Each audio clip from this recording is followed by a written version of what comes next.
누구나 그렇듯이 나이가 들면 실제로 몸에 있는 세포가 줄어듭니다. 60세 이후부터는 간이나 신장 같은 몸속 장기의 무게는 반으로 줄어들고 키도 5cm가량 작아지는 사실을 알고 계신가요? 그만큼 노화는 누구에게도 예외 없는 자연의 이치입니다. 그렇다면 왜 어떤 사람은 노년을 건강하고 폼나게 보내고 다른 사람은 불행하게 살까요? 2000년대 미국의 성인 5,000명을 대상으로 한 연구에 따르면 더 많은 스트레스를 경험하는 사람들의 면역세포 노화가 빨라진다는 사실이 밝혀졌습니다. 이처럼 스트레스를 덜 받는 사람이 면역을 키우고 즐겁게 산다는 겁니다. 하지만 여러분, 이런 생각도 들지 않나요? 긍정적인 마음 중요한 거 다 알지요. 근데 스트레스를 누구는 받고 싶어서 받나요? 그만큼 인생을 살면서 마음먹는 것만으로는 스트레스를 피하긴 어렵습니다. 그래서 오늘은 생활에서 바로 실천할 수 있는 노년을 폼나게 즐기는 7가지 방법을 알려드리려고 합니다. 좋아요와 구독 버튼 한 번씩 눌러주시면 감사하겠습니다. 지금부터 시작합니다. 첫 번째, 집부터 정리한다. 어디에 살든지 집안 전체를 단순화할 필요가 있다. 이사를 가면 이 단순화 작업이 상대적으로 쉽지만 살던 집에 계속 머물기로 했다면 더더욱 계획을 잘 세우고 실행해야 한다. 노년기를 쓴 심리학자 스탠리 홀은 은퇴한 뒤에 집의 다락부터 훑어내려가면서 쓸데없는 물건을 모두 없애버렸다고 한다. 그는 이 작업을 폐기물 처리 작업이라고 불렀다. 집을 관리하는 것은 아무리 단순한 일이라도 부담스럽다. 아마 사람이 집을 소유하는 것이 아니라 집이 사람을 소유한다 던 서로의 말이 이해가 될 것이다. 좀 더 작은 집으로 이사간다 생각하고 지금 가지고 있는 물건을 정리해야만 한다. 어쩌면 노년기는 많은 것을 남에게 줄 때인지도 모른다. 필요 없는 것들을 친구나 자선기관에, 특별한 물건은 그것을 남겨주고픈 특별한 사람에게 넘겨준다. 집의 수납 공간이 아주 넉넉했던 사람이라면 자기가 결국 자기 자신에게 유산을 남겼다는 사실을 깨닫거나 옛날 옛적의 바꾸는 필요하지 않아 서랍에 치워 놓았던 생일 선물이 알고 보니 지난 5년 사이에 딱 필요했던 물건이라는 걸 뒤늦게 알아차릴 수도 있다. 집 안 물건을 하루아침에 다 정리한다는 생각보다는 하루에 한 개씩 물건을 정리하는 걸 추천한다. 어느샌가 마음도 정리될 것이다. 두 번째, 도움을 거절한다. 돕지 않는다는 것은 어려운 일이다. 어린아이가 신발끈을 매려고 애쓰는 것을 보고 있다고 해보자. 아이가 애쓰는 모습을 보고 마음이 쓰여 그 끈을 메어주면 결과적으로 그 어린아이가 신발끈을 어떻게 매는지 배울 수 있는 기회를 앗아가고 만다. 노인들은 주변으로부터 이처럼 부탁하지도 않은 도움을 받는 경우가 흔하고 그 못지않게 그로 인해 괴롭다.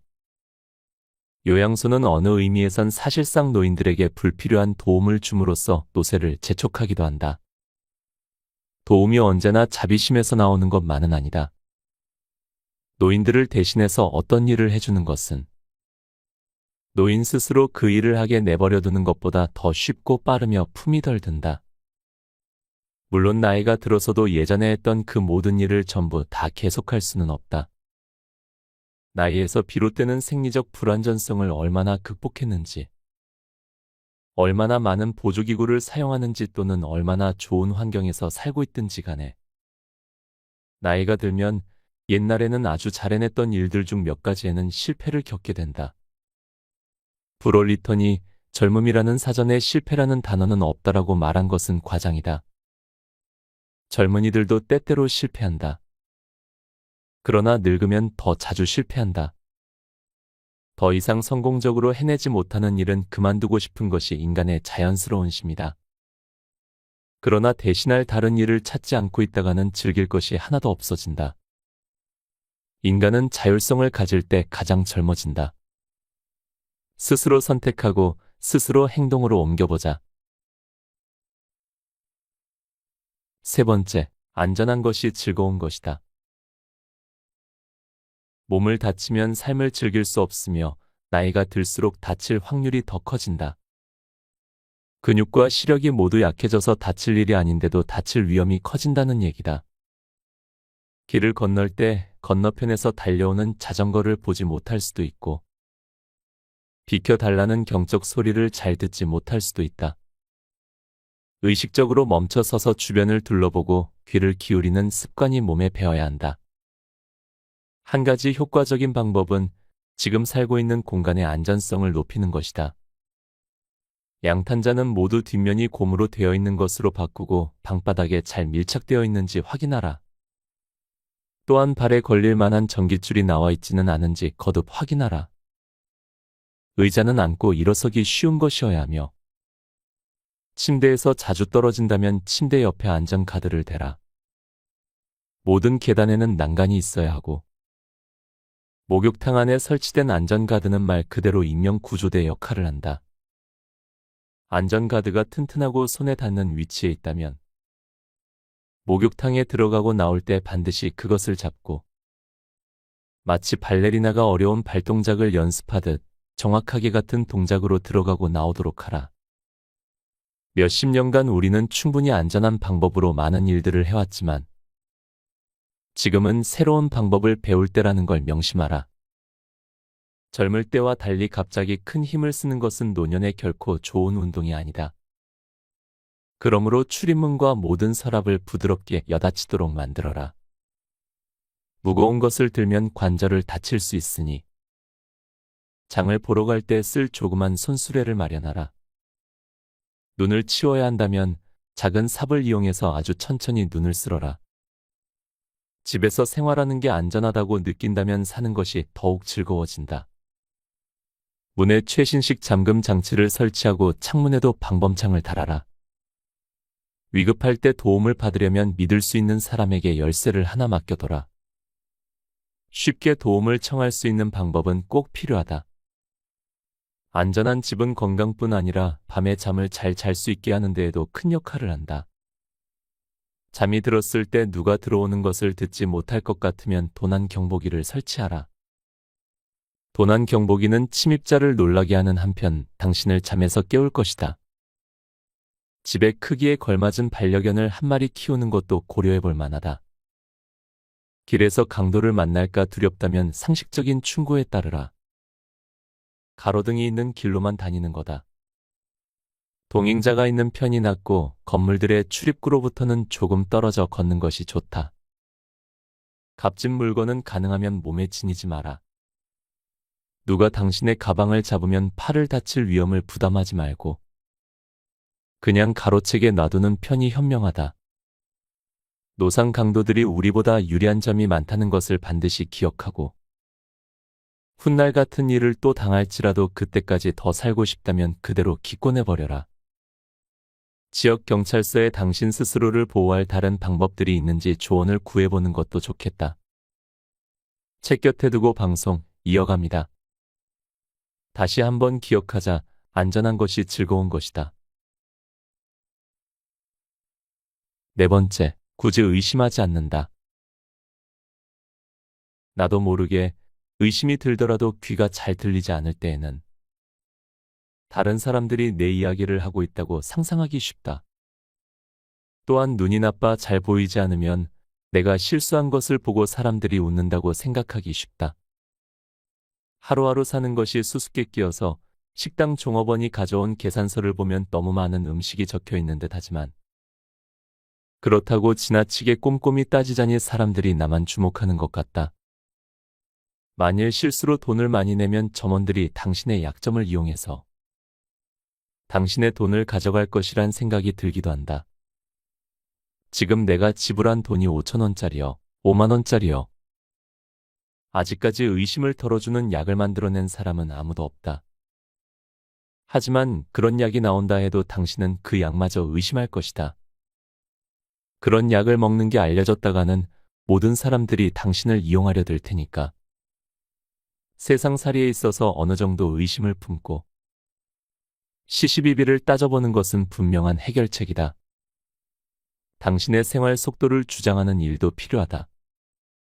말을 너무 빨리 해대는 사람을 의심해보는 일은 꽤 정당하다. 당신의 기억력을 너무 믿지 마라. 사람들이 당신의 약점을 이용할 수 있는 경우에 수를 줄인다면 의심 때문에 갖게 되는 마음고생도 줄일 수 있다. 그리고 당신이 인생을 즐기면 즐길수록 다른 사람들이 당신의 등 뒤에서 할 이야깃거리가 줄어들 것이다. 인생을 폼나게 즐기면 즐길수록 내 주변에도 그런 사람들이 모일 것이다. 5번째, 시간을 유익하게 보낸다. 노인들은 시간은 많지만 가끔 할 일을 찾기가 어렵다. 그저 시간이 가게 내버려 두는 것은 의미가 없다. 철학자 소로는 우리가 시간을 죽일 수는 없다고 했으나 아무 일도 하지 않고 시간을 그대로 보내는 것이 우리가 즐길 수 있는 남은 시간을 없애버리는 일임은 분명하다. 우리는 시간을 유익하게 보내는 방법을 찾을 필요가 있다. 물론 이것은 금전사정과도 관계가 깊다. 하지만 웬만한 부유층에 속한 사람들이라 해서 노년에 어떻게 시간을 의미 있게 보내느냐 하는 문제를 딱히 훌륭하게 해결하는 것도 아니라는 사실은 나름대로 위안이 된다. 물론 그들이 여가 시간에 여러 가지 일들을 더 많이 누릴 수야 있겠지만 그렇다고 뚜렷하게 더 행복해지지도 않았다. 그러니 제한된 자원들만 가지고서도 많은 일을 할 수 있다. 예전에 악기를 연주해 본 적이 있거나 시나 소설을 써봤거나 그림을 그리거나 우표를 모은 적이 있다면 그 일을 다시 시도해보라. 도시의 흔한 도서관에는 책 이외에도 많은 자료가 있다. 도서관은 우리가 생각하는 것보다 훨씬 좋은 내용들로 가득하다. 라디오는 듣고 싶은 음악을 하나하나 고르고 찾아야 하는 번거로움을 해결해준다. 듣는데 어려움을 겪는다면 취미를 음악에서 독서나 보는 예술로 바꾸는 게 좋고 거꾸로 시력에 문제가 있다면 음악으로 관심을 돌려라. 그래도 할 게 없다고 생각되면 새로운 것을 배워라. 도시마다 제법 훌륭한 성인 교육 프로그램이 많다. 또한 어떤 텔레비전 채널에는 그림, 조각, 뜨개질 등을 가르치는 프로그램이 있고 또 다른 채널은 미식이 얼마나 즐거울 수 있는지를 보여주며 집에서 어떤 화초를 키울 수 있는지 또는 여태껏 꿈도 꿔보지 못한 원의 솜씨를 어떻게 하면 가꿀 수 있는지 등에 대한 다양한 프로그램을 펼쳐놓는다. 만일 이런 종류의 일들을 해본 적이 없다면 아직 당신을 기다리는 여러 시도가 많다는 점에 대해 감탄하고 감사해야 할 것이다. 나아가 좀 다른 생활을 해보도록 노력하라. 전에 읽어보지 못했던 분야의 텔레비전 채널, 신문이나 잡지 또는 책들을 읽어보라. 새로운 경험은 실제로 뇌를 젊게 만든다. 6번째, 입과 귀를 관리하자. 당신의 기분이 아주 좋지 않으면 식이 예전처럼 맛있지 않고 식욕도 없어질 것이다. 침의 분비량도 줄어들고 그 때문에 삼키는 작업이 힘들어진다. 이럴 때는 소스나 양념의 양을 좀 더 늘리고 음식을 먹을 때에는 물을 마시는 것이 좋다. 입이 마른다는 것은 때때로 이에 이상이 있다는 것을 뜻하기도 하니 치과의사에게 조언을 받아보기 바란다. 모관이 거칠고 말라 목소리가 이상해지기 시작하면 무가당 허브캔디 같은 것으로 목을 가라앉히는 응급 처방이 효과적이다. 냄새 맡기가 힘들어진다는 것은 어떻게 생각하면 오염된 이 세상에서 하나의 축복일 수도 있지만 위험한 일이기도 하다. 위험한 연기나 냄새를 맡지 못할 수도 있기 때문이다. 이때는 화재경보기 같은 장치가 당신을 좀 더 안전하게 보호해 줄 것이다. 다른 한편 당신의 감각이 무뎌졌다는 것을 염두에 두고 옷이나 집에서 냄새가 나지 않도록 조심해서 다른 사람의 얼굴을 찌푸리게 하는 일이 없도록 주의하자. 7번째, 노년에 과감하게 부딪혀보자. 인생 후반에 대해 생각하지 않을 수 없는 시기는 당신이 노인이 되었을 때다. 노년은 때때로 예기치 못한 사건처럼 찾아온다. 노년은 슬금슬금 찾아와 무방비 상태인 사람들을 놀래킨다고 하지만 사실 사람들이 일부러 노년이 찾아오는 것을 외면하기 때문일 경우도 많다. 노년이라는 것은 어린 시절의 경험을 통해 익히지 못한다. 노년은 오로지 일생에서 단 한 번만 겪는 일이 아닌가. 노년에 관한 당신의 지식은 실생활에서 또는 연극이나 영화, 텔레비전을 통해서 노인들을 관찰하거나 아니면 노인에 관한 기사를 읽고서 알게 된 것이 고작일 터다. 이렇게 간접적인 경험만 가지고 자신의 노년을 위한 준비를 끝냈다고는 절대로 말할 수 없을 것이다. 스스로를 늙었다고 인정하기란 매우 힘들다.